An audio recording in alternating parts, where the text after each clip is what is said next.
morning students. This video is from Monica Paramedical College, specialized in DOA course. Okay, coming to topic myopia. myopia diagram ఎలా వేయాలి, meaning ఎట్లా అర్థం చేసుకోవాలా అనేది ఈ వీడియోలో చూద్దాము. ఫస్ట్ ఇమ్మెట్రోపియా. ఇమ్మెట్రోపియా అంటే ఏమి? నార్మల్గా డిస్టాంట్ ఆబ్జెక్ట్ నుంచి ప్యారలల్ రేస్ వచ్చి ఫోవియా మీద ఫోకస్ అయితే అది ఇమ్మెట్రోపియా. ఫోవియా మీద ఫోకస్ అయితే ఇమ్మెట్రోపియాలో నార్మల్ రేస్ డిస్టాంట్ ఆబ్జెక్ట్ అంటే దూరం నుంచి వచ్చే డిస్టాంట్ ఆబ్జెక్ట్ అంటే ఏమి? దూరంగా ఉండే వస్తువు అంటే దూరం అంటే ఏమి? నాట్ ఇన్ 30 సెంటీమీటర్స్ 40, మనం నియర్ విజన్ ఎట్లా చూస్తాం 30-40 సెంటీమీటర్స్ కాకుండా అంతకు మించి జనరల్గా ఫార్ అంటే ఇన్ఫినిటీ అంటారు. ఫార్ ఆబ్జెక్ట్ నుంచి వచ్చే ప్యారలల్ రేస్ ఫోవియా మీద ఫోకస్ అయితే అది ఇమ్మెట్రోపియా. ఇక్కడ మయోపియాలో ఏమవుతుంది? ఈ ఫోవియా మీద ఫోకస్ కాకుండా ప్యారలల్ రేస్ ఫోవియా కన్నా ముందే ఫోకస్ అవుతాయి, అంటే ఇన్ ఫ్రంట్ ఆఫ్ ఫోవియా ఫోకస్ అవుతాయి. ఏమవుతుంది? ఇట్లా ఇన్ ఫ్రంట్ ఆఫ్ ఫోవియా మీద ఫోకస్ కావడం వల్ల ఫోవియా మీద ఇట్లా బ్లర్ ఇమేజ్ ఫామ్ అవుతుంది. ఫోవియా మీద బ్లర్ ఇమేజ్ ఫామ్ కావడం వల్ల మనకి ఇమేజ్ ఫార్మేషన్, ఇమేజ్ క్లారిటీ ఉండదు. ఇప్పుడు ఏమి దీనికి సొల్యూషను? ఏం సొల్యూషన్? ఇది ఫోవియా కన్నా ముందే ఫోకస్ అవుతుంది. అంటే ఏమవుతుంది? ఇక్కడ కన్వర్జింగ్ పవర్, ఎందుకు కన్వర్జింగ్ పవర్ గురించే మాట్లాడుతున్నాము, ఎందుకు డైవర్జింగ్ పవర్ గురించి మాట్లాడడం లేదు? ఎందుకు కన్వర్జింగ్ పవర్ గురించే మాట్లాడుతున్నామంటే మన ఐలో కన్వర్జింగ్ చేసేదే ఉంటాయి కానీ డైవర్జింగ్ చేసేవి ఏం లేవు మన ఐలో. ఇక్కడ రిఫ్రాక్టివ్ సర్ఫేసెస్ ఏమున్నాయి ఐలో? ఒకటి వచ్చి కార్నియా, ఇది రిఫ్రాక్షన్ చేస్తుంది.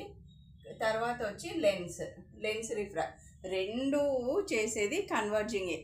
కార్నియా చేసేది కన్వర్జింగే, లెన్స్ చేసేది కన్వర్జింగ్. రెండు కన్వర్జ్ చేసి అది ఇన్ ఫ్రంట్ ఆఫ్ ఫోవియా మీద ఫోకస్ అవుతుంది. అంటే ఏమవుతుంది? ఎక్కువ కన్వర్జ్ కావడం వల్ల, నేను కడ్డీలు ఊహించుకోండి, ఆ ప్లేస్లో మనకి ఫోవియా కన్నా ముందే వంగిపోయి పాయింట్ ముందే రావాలి అంటే ఆ కడ్డీలు ఎక్కువ కడ్డీలు అంటే ఐరన్ రాడ్స్, అవి ఎక్కువ వంగిపోవడం వల్లనే కదా ముందుగానే టచ్ అవుతాయి రెండు. అట్లా కాకుండా దూరంగా టచ్ కావాలంటే ఏం కావాలా? అవి కొంచెము దూరం జరగాల,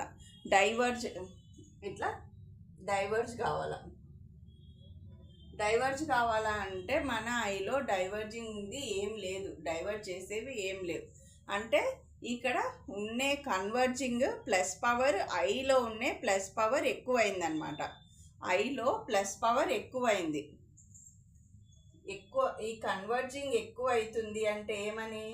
ప్లస్ పవర్ ఎక్కువ అయింది, ఐలో ప్లస్ పవర్ ఎక్కువైంది. ఈ ప్లస్ పవర్ ఎక్కువ కావడము మనం ఎట్లా తగ్గిస్తాము? ప్లస్ పవర్ ఎక్కువైంది, ప్లస్ పవర్ని ఎట్లా తగ్గిస్తాము?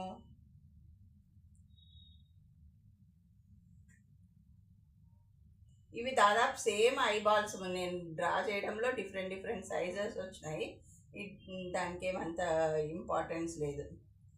ఇక్కడ ఇట్లా కాన్కేవ్ లెన్స్ పెట్టడం వల్ల ఈ ప్యారలల్ రేస్ కొంచెం డైవర్జ్ అయ్యి మళ్ళా ఇవి కన్వర్జ్ చేస్తాయి అన్నమాట. ఇక్కడ డైవర్జ్ ఈ కాన్కేవ్ లెన్స్ వల్ల ఇక్కడ డైవర్జ్ అవుతుంది. మళ్ళీ ఇది కాన్వెక్స్ కదా, కార్నియా కాన్వెక్స్, లెన్స్ కాన్వెక్స్, కాబట్టి ఇది కన్వర్జ్ అవుతుంది. అంటే మనము ఈ ఎక్కువైన ప్లస్ పవర్ని మైనస్ యాడ్ చేయడం వల్ల ఈ ప్లస్ పవర్ని తగ్గిస్తున్నాము. ప్లస్ పవర్ ఇప్పుడు ఎక్కువ కావడం వల్ల ముందుగానే కన్వర్జ్ అయ్యి ఇన్ ఫ్రంట్ ఆఫ్ ఫోవియా మీద ఫోకస్ అవుతున్నాయి. ఆ ఎక్కువ అయిన కన్వర్జింగ్ పవర్ని ఎట్లా తగ్గించాలా? ఆ రేస్ కొంచెము డైవర్ట్ చేస్తామన్నమాట. మనం మైనస్ లెన్స్ యాడ్ చేయడం వల్ల ప్లస్ని కొంచెం తగ్గిస్తాము. మైనస్ పవర్ యాడ్ చేయడం వల్ల ప్లస్ని కొంచెం తగ్గిస్తున్నాము. సో దట్ ఐ ఎమెట్రోపియా లాగా ఆన్ ద ఫోవియా ఫోకస్ అయ్యి ఇమేజ్ క్లారిటీ ఉంటుంది. మీరు మయోపియా క్వశ్చన్ వస్తే ఈ 3 డయాగ్రామ్స్ వేయాలి. నెక్స్ట్ వీడియోలో నేను ప్రెస్బయోపియా డయాగ్రామ్స్ గురించి మాట్లాడతాను. Thank you.